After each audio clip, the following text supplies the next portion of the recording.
How's it going, guys? It's Adam Godin, and I want to talk to you about something that's been on my mind. And I think it's important that people hear it.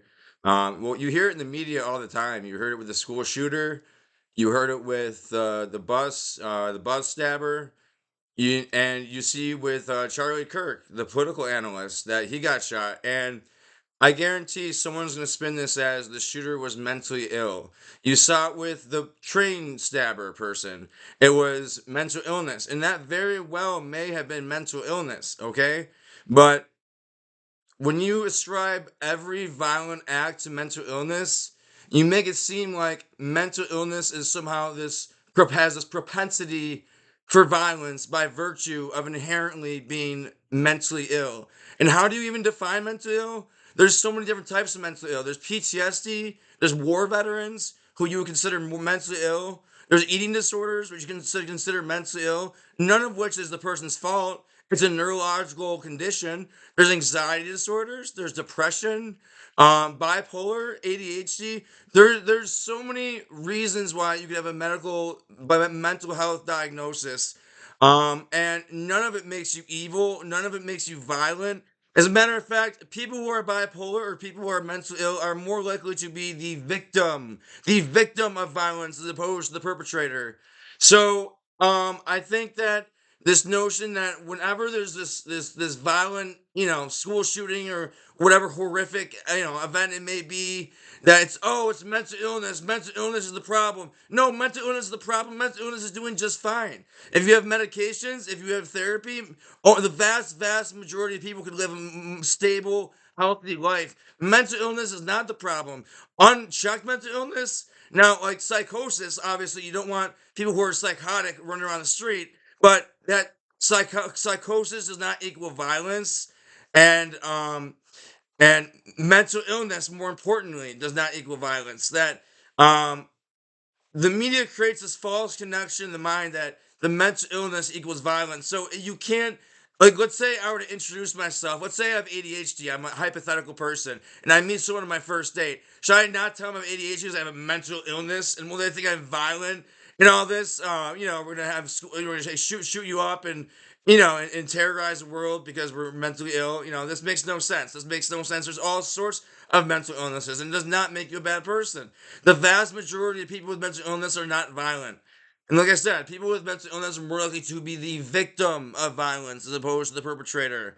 So the dangers of this stereotype is that it stigmatizes everyday people who live with mental health challenges as violent people or as less than. That we put mental illness in its own subcategory of less than, the other. We're othering people with based on their mental illness. There's the homeless, the drug addicts, the mentally ill. And when you say these things, it invokes like these imagery of like these homeless drug addicts with carts, with needles in the ground. But that's a stereotype that it creates.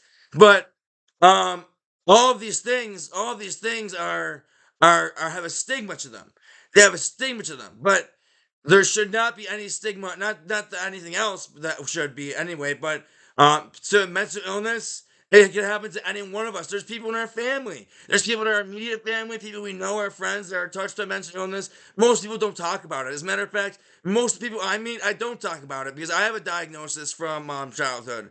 And I've been there. I've been to hell and back, and I've gained a lot of wisdom from it, and I don't regret my diagnosis one bit. It's really helped me in its own way. So it doesn't have to be debilitating if you have the right medications to manage it, and then it can become a gift, which is it become for me. So it kind of lumps people as dangerous ones. Like, like if there's a mentally ill person, they're the dangerous one because we think school shooting, mental illness, danger. They're gonna shoot me up. It's just like this connotation that creates whether it's justified or not. But not all evil acts are rooted in mental illness. That's the thing, boys and girls.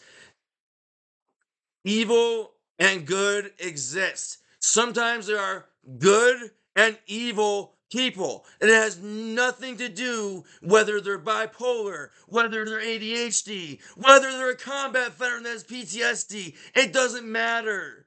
It doesn't matter. Some people are just evil. They have the propensity to commit evil, which the normal person does not have the faculties to commit. Do you understand? So there's mental illness is not why we have gun violence. We have a cultural problem.